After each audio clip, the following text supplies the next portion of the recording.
Ang kwentong ito ay hango sa totoong buhay. Karanasan ito ni Balus. Taong 1971, Milagros, Masbate.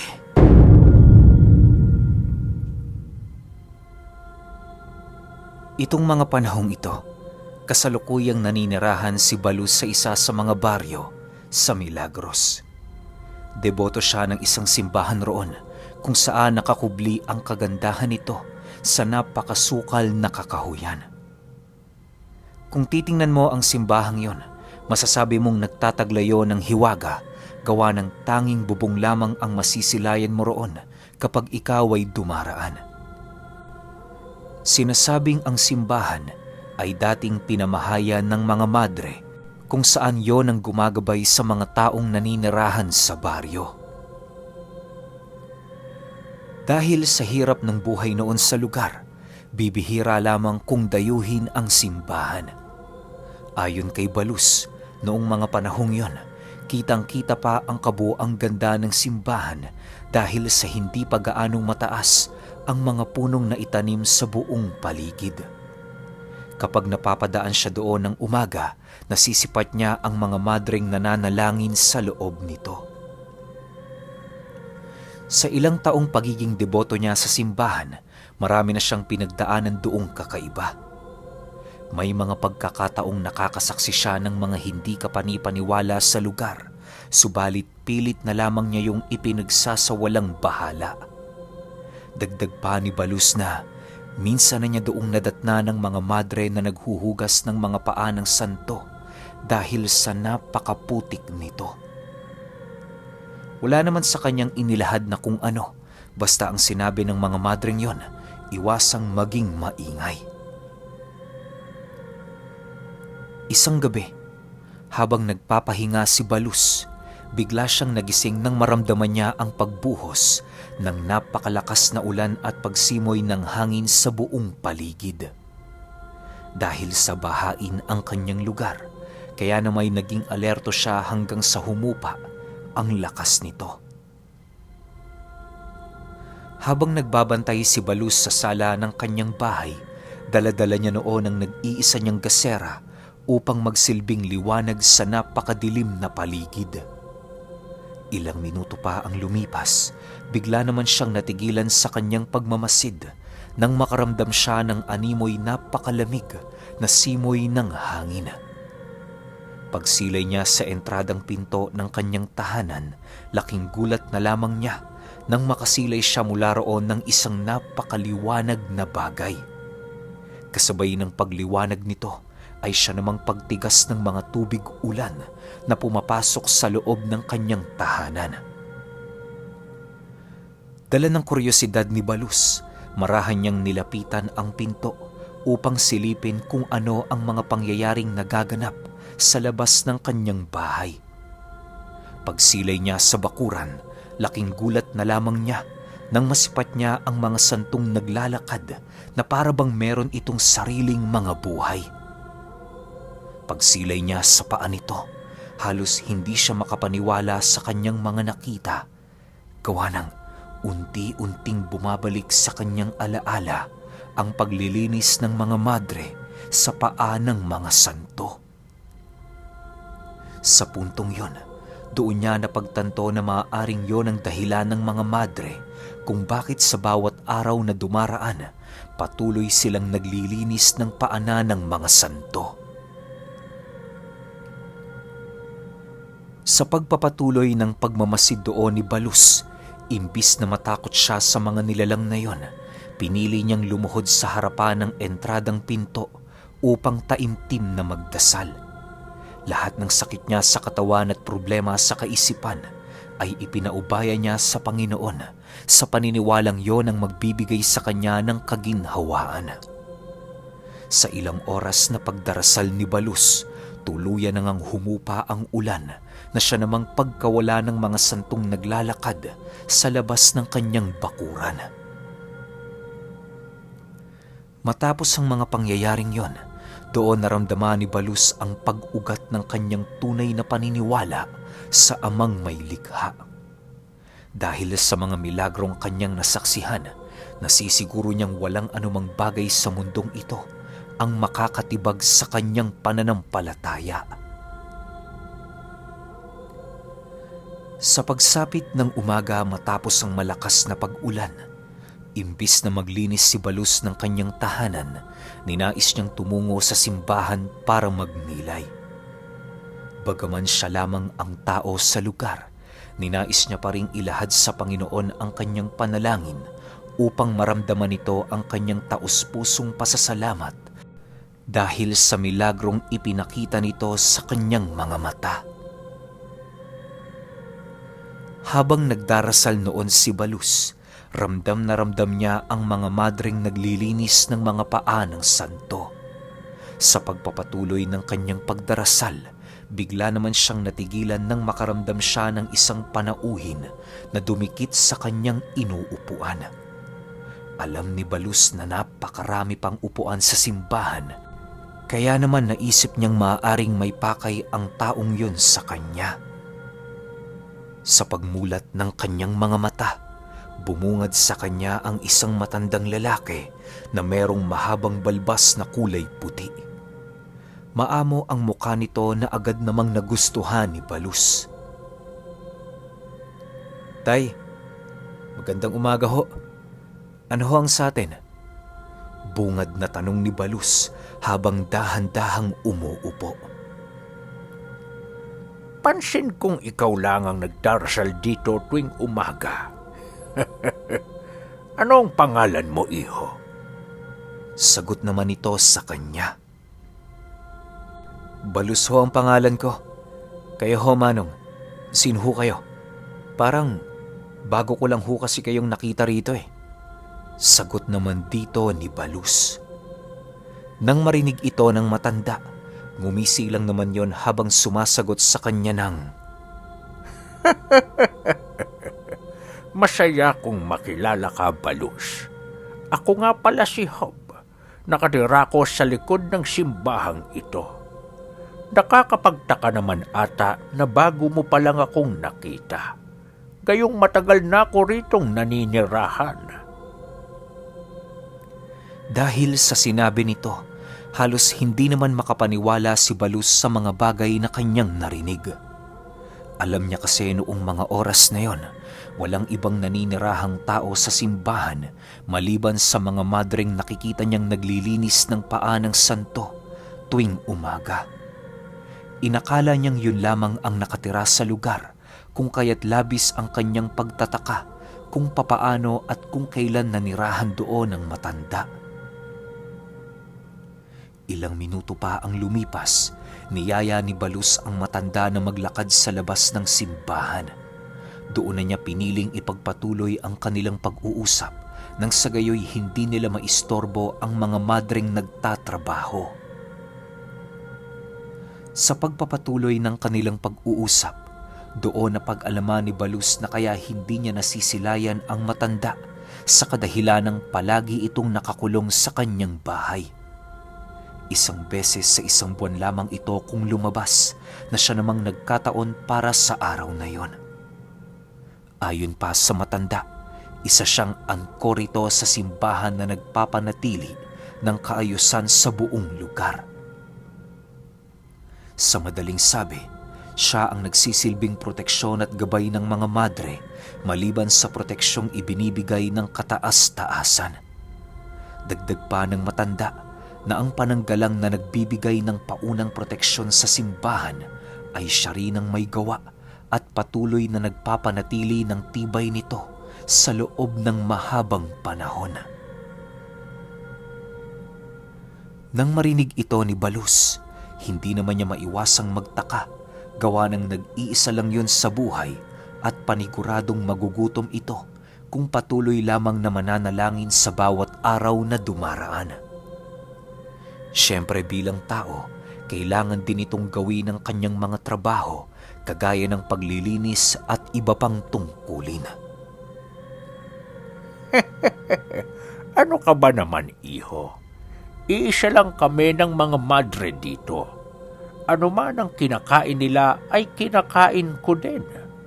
Hindi ko na kailangan dagdagan pa ang trabaho ko dahil nandyan naman sila. Nakaramay ko noon pa man. Sagot ng Ankorito sa kanyang mga tanong. Matapos nitong makapagsalita, hindi na ninais pang sumagot ni Balus, gawa ng hindi naman niya alam kung ano ang kanyang isasagot. Maya-maya pa, nagpasya na siyang magpaalam sa matanda para bumalik sa kanyang tahanan. Bago niya tuluyang nilisan ng simbahan, binigyan siya nito ng babala ukol sa mga nilalang na nagkukubli sa kanilang baryo. May kutob si Job ukol sa mga nilalang na yon, gawa ng ang lahat ng mga taong nakakita sa mga naglalakad na santo ay pinapas lang ng mga ito. Nang mailahad na niya kay Balus ang mga impormasyon, sinabihan niya itong bumalik sa simbahan kapag merong hindi kaaya-ayang nangyari sa kanyang tahanan. Matapos ang kanilang pag-uusap, dali-dali namang bumalik si Balus sa kanyang bahay. Hindi na muna niya gaanong inisip ang mga babala ng matanda para naman kahit papaano'y hindi siya nito maapektuhan ng husto. Maliban kasi na siya lang ang naninirahan sa kanyang pamamahay, medyo malayo rin yon sa sentro ng baryo para mabilis siyang makahingi ng tulong kung ito man ay kinakailangan. Ilang minuto pa ang lumipas, nakarating na nga siya sa kanyang tahanan na siya namang agad tumambad sa kanya ang napakaputik na buong paligid. Napakarami din niyang nabasang mga gamit, kaya maghapon siyang naglabas sa ilog. Kinagabihan, maaga pang nagpahinga noon si Balus gawa ng pagod na pagod ang kanyang buong katawan sa maghapon na trabaho. Ang naging panghapunan niya noon, ilang dakot ng kanin na inilubog sa mainit na kape. Sa paglalim ng gabi, naging mahimbing naman ang kanyang tulog dahil sa pagod. Akala ni Balus hanggang mag-umaga na yon, ngunit sa pagpatak ng hating gabi, muli na naman siyang nagising dahil sa mga nananakbo di kalayuan sa kanyang tahanan. Habang ipinagsasawalang bahala niya noon ang kanyang mga naririnig, napapansin niyang papalapit ng papalapit ang mga ito. Nang hindi na niya maatim ang mga pangyayari, iminulat na niya ang kanyang mga mata habang patuloy na pinakikiramdaman ang buong paligid. Sa pagtayo ni Balus sa kanyang higaan, laking gulat na lamang niya nang mapansin niyang naglaho na lamang na parang bula ang mga nilalang. Dahil sa mga nangyari, ninais ni Balus na mag-ikot upang magmasid sa labas ng kanyang bahay. Maigi niya noong tiningnan ng mga masusukal na lugar, masigurong walang mga nilalang ang nagkukubli sa lugar na yon. Dahil sa wala naman siya noong nakita, nagpasya si Balus na bumalik na lamang sa kanyang higaan para mahiga. Guni-guni ko lang siguro ang mga yon, wika ni Balus habang ipinapanatag ang kanyang sarili. Ilang minuto pa ang lumipas, unti-unti na nga siyang nakakaramdam ng antok sa kanyang katawan. Hindi pa man siya noon gaanong nakakatulog, muli na naman siyang nagising nang makaramdam siya ng mga likidong tumutulo sa kanyang noo. Sa bawat pagtulo ng likidong yon, nagbibigay ito sa kanya ng napakahapding pakiramdam na parabang isa yung asido. Dahil sa mga pangyayari, agad namang iminulat ni Balus ang kanyang mga mata at kasabay nito ang pagsilay niya sa isang malahiblang bagay na dinadaluyan ng nasabing likido. Walang sabi-sabi, agad niyang hinila papalapit ang bagay na yon sa pag-aakalang isang uri lamang ito ng tela. Subalit paghawak niya, laking gulat na lamang niya nang biglang dumulas sa bagay na yon ang kanyang mga kamay. Kasabay ng pag-alis ng kamay doon ni Balus, ay siya namang dahan-dahang pagtaas ng bagay na yon patungo sa bubunga ng kanyang tahanan. Matapos ang mga pangyayari, nakarinig siya ng paglundag sa gilid ng kanyang bahay, indikasyon na merong nilalang ang minsang naroon sa itaas. Dahil sa kanyang mga narinig, doon napagtanto ni Balus na hindi ordinaryong bagay ang kanyang nahawakan. Sa pagpapatuloy ng kanyang pagramdam, unti-unti nang kumalat sa buong paligid ang likidong kanyang nahawakan. Sa sobrang baho nito, kahit ilang ulit niya pa yung hugasan, tila ba kumapit na yon sa kabuuan ng kanyang balat. Dahil sa pangyayari, ninais ni Balus na takpan ang lahat ng butas sa bubong ng kanyang bahay upang masigurong hindi na mauulit ang ganoong kaganapan. Sa ilang araw na paulit-ulit ang ganoong pangyayari sa kanyang tahanan, halos dumating na sa puntong bumaliktad na ang oras ng kanyang pagtulog.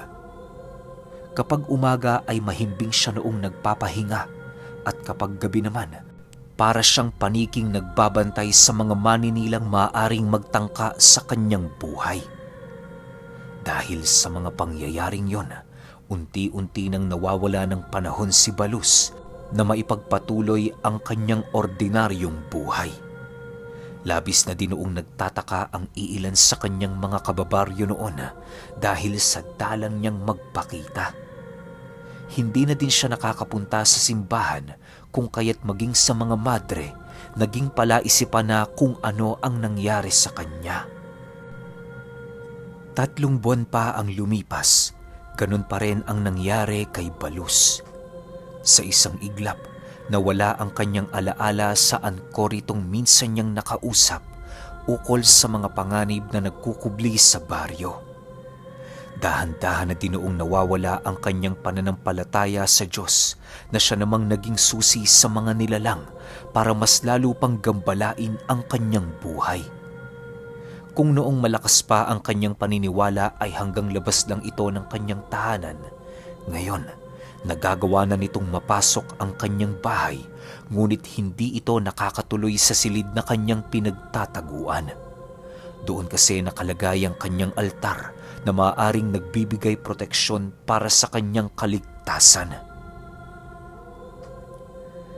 Dahil sa walang patidang pagpaparamdam ng mga nilalang, kung kaya't labis-labis na ang pangangayayat ng katawan ni Balus. Nang magkaroon siya ng pagkakataon para tumungo sa simbahan, ginawa niya ito ng walang pag-aalangan. May bumisita kasi noon sa kanyang isang kakilala na siyang nagyaya sa kanya na tumungo sa simbahan. Labis na din kasi itong nag-aalala sa kanyang kaligtasan, gawa ng madalang na lamang sila nitong magkita. "Balus, magsimba ka kaya? Palagi ka na lang ganyan. Araw-araw ako ditong dumaraan pero hindi naman kita nasisilayan. May masama bang nangyayari sa'yo?" Tanong ng kanyang kaibigan. Wala naman." Mautal-utal na sagot naman ni Balus. Dahil sa puyat siya noong mga oras na yon, kung kaya't hindi siya makausap ng diretsyo. Bagaman walang impormasyong ibinahagi si Balus, nagpasya pa rin ang kaibigan niyang yon na tumungo sa simbahan para humingi ng tulong sa mga madre. Naniniwala siyang yon ang susi para gumaling si Balus upang tuluyang manumbalik ang dati niyang lakas at pangangatawan. Sa pagdating nila sa simbahan, agad namang naalala ni Balus ang angkorito na minsan niyang nakilala. Ipinagtanong niya yon sa mga madre, subalit sa kasamaang palad, wala itong alam sa kanyang mga sinasabi. Lahat ng mga madre sa lugar ay hindi alam ang tungkol sa angkorito na siya namang labis niyang ipinagtaka. Habang nakaupo siya noon sa simbahan, doon niya naalala ang tungkol sa bahay nito na naroon sa likod ng simbahan. Dala ng kanyang kuryosidad, nagpasama siya sa kanyang kaibigan para ito'y puntahan. "Balus, saan na naman ba tayo pupunta?" Tanong ng kanyang kaibigan.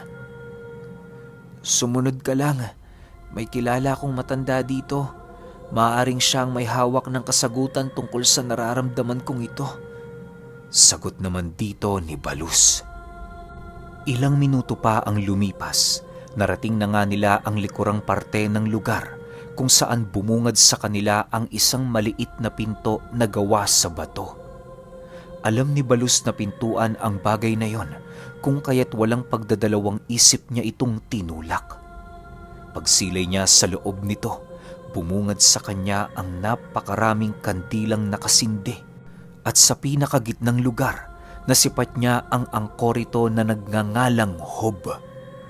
Nakaupo yun sa pinakasentro ng mga kandila habang nakapikit ang mga mata at taimtim na nananalangin. Nang masipat naman yon ng kanyang kaibigan, maging ito man ay hindi makapaniwala sa kanyang mga nasilayan. Bagong-bago lang din sa kanyang paningin ng matandang yun sa ilang taon na niyang napapadaan sa simbahan.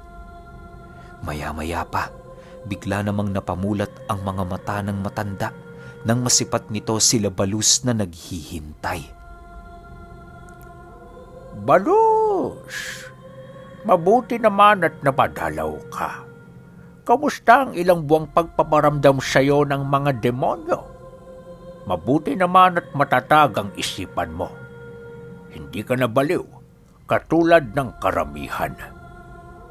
Wika ni Hab. Nang marinig ito ni Balus, napahagulgul lang naman siya sa pag-iyak dahil sa pag-alala ng mga bagay na kanyang naranasan. Totoo ang sinabi ng angkorito na nagdusa siya ng matagal na panahon dahil sa katakatakot na pagpaparamdam ng mga aswang na yun. Hindi na nga niya noon inakala na magagawa niyang matakasan ang mga pagpaparamdam ng mga ito sa bawat gabing dumaraan. Sa pagpapatuloy ng pagbibigay payo ng angkorito, panay naman ang pag-iyak ni Balus sa harapan nito. Tama yan, ligtas ka na.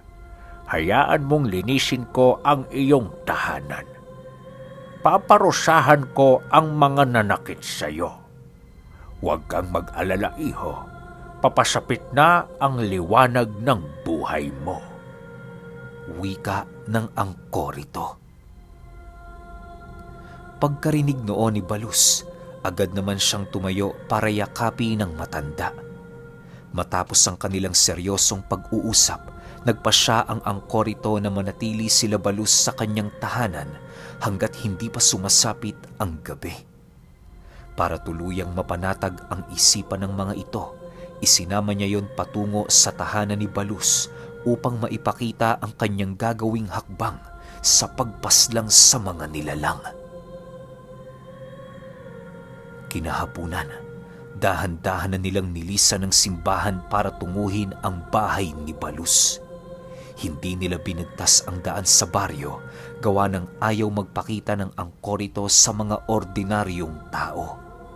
Iniiwasan kasi ng matanda ang pagkabasag ng iilan sa kanyang mga mutya, lalo pat limitado lamang ang nararamdaman nitong presensya ng mga ordinaryong tao. Ilang minuto pa ang lumipas, narating na nga nila ang bahay ni Balus kung saan tumambad sa kanila ang napakaraming marka ng mga aswang. Kahit hindi yun nakikita ng mga ordinaryo nilang mga mata, nasisiguro ng angkorito na marka yun ng mga nilalang. Kung gayon, totoo ngang aswang ang nagbibigay takot sa iyo. Hayaan mo, sa pagkakataong ito, puputulin ko na ang anumang ugnayan nila sa tahanan mo. Maghintay kayo dyan, Balus. Wika ng matanda. Matapos nitong makapagsalita, dali-dali naman itong tinungo ang looban ng tahanan ni Balus upang bendisyonan. Tinaniman niya din ng mga pangontra ang paligid ng tahanan nito nang sa gayoy hindi na yon malapitan ng mga nilalang. Subalit, dahil sa tagal ng ritual na ginawa ng matanda, kung kaya't inabutan na sila noon ng dilim sa paligid. Dahil sa tumatak na takot sa katawan noon ni Balus, kung kaya't hindi na niya mapigilan ang kanyang sarili na kumaripas ng takbo papaloob sa kanyang tahanan. Sumunod na dinoon ng kanyang kaibigan, gawa ng natakot din ito sa aksyong ipinakita ni Balus. Pagpasok nilang dalawa, bigla naman sila noong napatahimik nang makarinig sila ng pagsisialulungan ng mga aso. Sa pagbalik ng katahimikan sa paligid, muling narinig ni Balus ang pananakbo ng mga ito papalibot sa kanyang tahanan habang patuloy na sumisigaw. Maya-maya pa, paisa-isa naman nilang naririnig ang pagsiatungal ng mga aswang na para bang meron yung nararamdamang pinsala sa kanilang mga katawan. Sa pagsilay nila Balus sa labas ng bahay, tumambad sa kanila ang angkoritong nagliliwanag habang nakaupo sa gitna ng bakuran. Pinaiikutan yon ng mga nagliliwanag na mga nilalang na merong suot-suot na mga balute at dalang mga pana at palaso. May nasisipat din sila noong mga nagliliwanag na aninong may tangan-tangang katawan ng walang buhay na mga aswang na siya namang labis nilang ikinamangha. Halos minuto lang noon ang dumaan nang tuluyang maglaho ang boses ng mga nilalang na yon sa buong paligid. Sa pagpasok ng angkorito sa kanyang tahanan, sinabihan siya nitong ipagpatuloy ang kanyang pananampalataya sa simbahan upang hindi na siya lapitan ng mga masasamang nilalang. Matapos nitong makapagbigay sa kanya ng patnubay, mariin naman yung tinandaan ni Balus. Isinumpa niya noon sa kanyang sarili na lahat ay gagawin niya para mapalakas ang kanyang pananampalataya. Magmula noong napaslang ng angkorito ang lahat ng aswang na gumagambala sa kanya, wala na siyang naramdamang kakaiba. Palagi din niyang inuuna kaysa anumang mga bagay ang pananampalataya.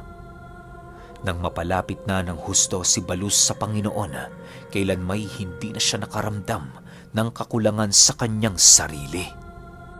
Naging malapit na din sila noon ni Hub, subalit nawala ang kanilang koneksyon magmula noong nagkaroon ng asawa si Balus. Hindi na niya makita noon ang matanda, kung kaya't inakala na lamang niya itong lumipat sa ibang lugar. Pero alam niyo ba na ang istoryang ito ni Balus ay dala-dala niya pa rin hanggang sa pagtanda niya dahil sa kamanghamanghang katauhan ng minsan niyang naging kaibigan na angkorito at noong nakasaksi siya ng mga naglalakad na santo.